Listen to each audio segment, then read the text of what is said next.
Mizoram o kan zoram I moi chuang mange I chunga hiam zo fatin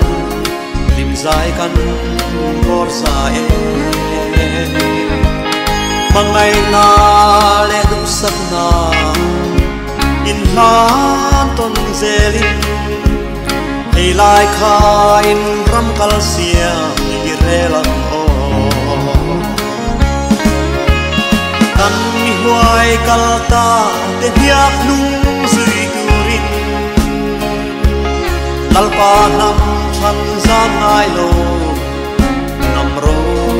pui te hia kan do apiang ne taka do se thei turin matiang sonin zo fa te ikal se nang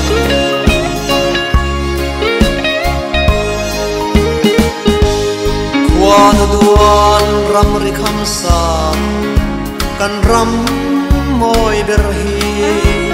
lu chum le ban chum hua ma kan bi u te lo sa sa an thap lai wang lai ni te lo mang ral so vin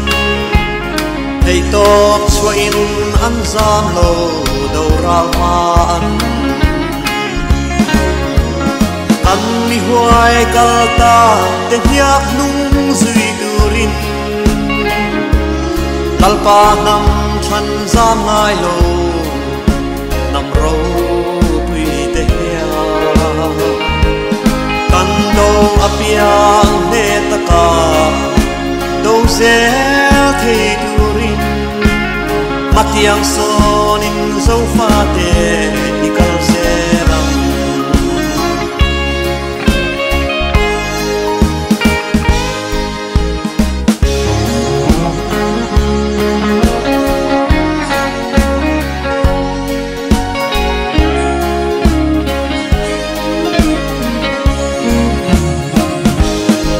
Kei thang le thar te thalai rual te hia kan ram le kan nam chang na nei top chua zel ila kan zo moi thlong lai na som nung zel ila siam tun aduan ram nuam hi chen sang Tan mi huai kalta te hiak nung zui turin Talpa nam chan zam ngai lo nam ro pui te hia Kan do apiang ne taka do se thei turin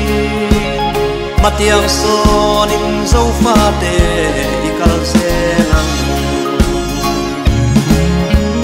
Kan mi huai kalta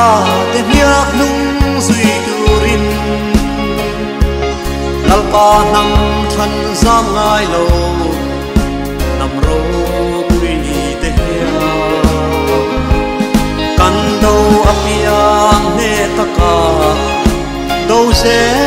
thei turin Matiang sonin zo fa te